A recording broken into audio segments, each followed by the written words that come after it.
परिवार पहचान पत्र की जो बात है उसमें निश्चित रूप से एक बात यहाँ जरूर जोड़ना चाहूँगा कि हमने इसको परिवार पहचान पत्र कहा तो हमारे विपक्ष के मित्रों ने कहा कि ये परिवार परेशान पत्र है। वास्तव में ये उनके लिए तो परेशान पत्र इसलिए है कि अब उनके परिवार के पास काम ही नहीं बचा है कोई, क्योंकि काम तो सब ऑनलाइन होने लग गए, पोर्टल पर होने लग गए, तो परेशान है कि अब काम करें क्या। जितने काम हमने कर दिए हैं पिछले 8-9 साल के अंदर, अब समस्या ये है कि उनको उसका कुछ सूझता नहीं है कि जनता को इतने लाभ मिल रहे हैं, तो हम जनता को किस तरीके से कोशिश करते हैं, तरह तरह से कुछ ना कुछ बहकाना भड़काना और उनको उकसाना, ये सब करते हैं, लेकिन वो इससे परेशान बहुत हैं।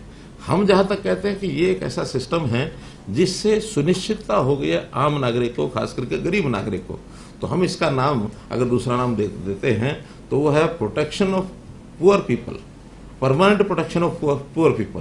तो ये है परिवार पहचान पत्र का असली अगर अर्थ लेना चाहेंगे तो हमको ये बताएंगे। तो इसलिए ये परेशानियां उनको आती हैं, पोर्टल से बहुत परेशानियां हैं। वो हर बार कहते हैं कि हर चीज़ पोर्टल, और पोर्टल की स्थिति ये है कि उनको अगर पूछा जाए कि कोई एक पोर्टल आपने जनता हित में कभी खोला है क्या, तो मैं देख रहा था कि ग्राम दर्शन पोर्टल जिसकी जो एक्सेस है हमने सभी विधायकों को दी है, तो किसी विधायक ने 50 बार, किसी ने 60 बार, किसी ने 100 बार ऐसे खोले हुए हैं।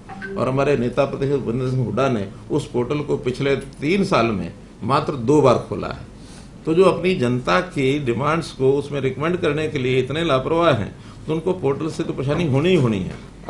इसके साथ एक विषय और जो है वो आप निश्चित रूप से चिंतित होंगे ही, वो है कोविड-19 जो महामारी है दोबारा से, और ये थोड़ा फैलने लगी है। अब इसमें पिछले 1 सप्ताह में महामारी के लगभग 600 मामले ऐसे आए हैं। हर सप्ताह यानी 500, 600, 700 ऑन एवरेज 90-100 मामले रोज़ाना आते हैं। लेकिन इसके लिए हमारी सारी तैयारी है और इसका जो रिकवरी रेट है बहुत फास्ट है, अच्छा है। 99% अब रिकवरी रेट हमारा उसमें हो चुका है। कुछ एक केसेस बहुत नाम मात्र के कि जो अभी थोड़ा लंबे समय तक उनकी रिकवरी नहीं होती है, तो इसके लिए हमारा जो डिपार्टमेंट है वो सब अच्छे प्रकार से तैयार है। एक चीज़ जो लगातार हमारे मित्र समय समय पर कहते हैं, हालांकि बहुत चीज़ों में दम नहीं है, लेकिन कुछ बातें जो हमको स्पष्ट करनी ज़रूरी होती हैं तो उसकी जानकारी हमको देनी होती है। जैसे सरकारी नौकरियों का विषय आता है, सरकारी नौकरियों में अभी तक आंकड़े सब आपके सामने भी हम बार बार बताते हैं, फिर बता रहा हूँ कि उन्होंने 10 साल के कार्यकाल में सरकारी नौकरियाँ कुल 80,000 के आसपास दी थी, 80,000, 81,000 10 साल में पूरे।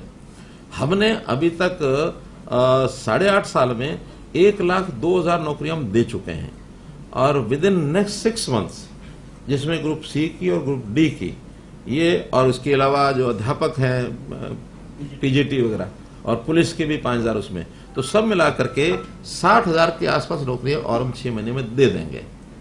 यानी 1,62 9 साल में हो जाएंगे। इनकी 80 जो है वो 10 साल की हैं, तो डबल संख्या हमारे 9 साल में हो जाएगी। 10वां साल जब शुरू होगा उसका जो अलग से आवश्यकता होगी वो हम करेंगे।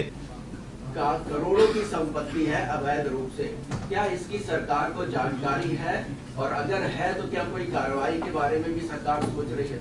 देखिए, आज के समय में ऐसा कोई प्रावधान नहीं है कि हर प्रॉपर्टी का हम जानकारी रखेंगे।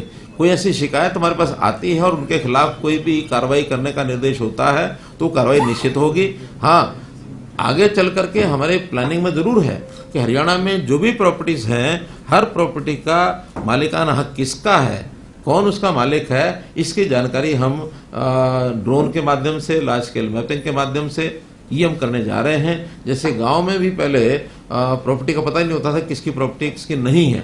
हमने जो स्वामित्व योजना चलाई, उस स्वामित्व योजना के माध्यम से आज गांव की हर प्रॉपर्टी हमको पता है। लेकिन ये काम शहरों में होना भी बाकी है। शहरों में होगा तो हमको पता लग जाएगा कौन सी प्रॉपर्टी किसकी है। लेकिन प्रॉपर्टी रखना हर किसी का एक जिसको कहना चाहिए मौलिक अधिकार है। राइट टू प्रॉपर्टी में कोई भी प्रॉपर्टी खरीद सकता है। जिस किसी की इलीगल प्रॉपर्टी होगी वो निर्देश जहाँ से भी कोई एजेंसी देगी उस पर कार्रवाई करेंगे। हादसा हुआ है, बड़ा दुख है उस हादसे का, और जो मृत हुए हैं उनकी भी सहायता की गई है, जो घायल हैं उनकी भी सहायता की गई। लेकिन सहायता करने से कोई बात पूरी नहीं होती है। हादसा हुआ है, दुखद है, फिर भी वहाँ एक SIT बना दी गई है और वो बिल्डिंग के बारे में सारी जानकारी करेंगे। जो भी दोषी होगा उसको सजा मिलेगी।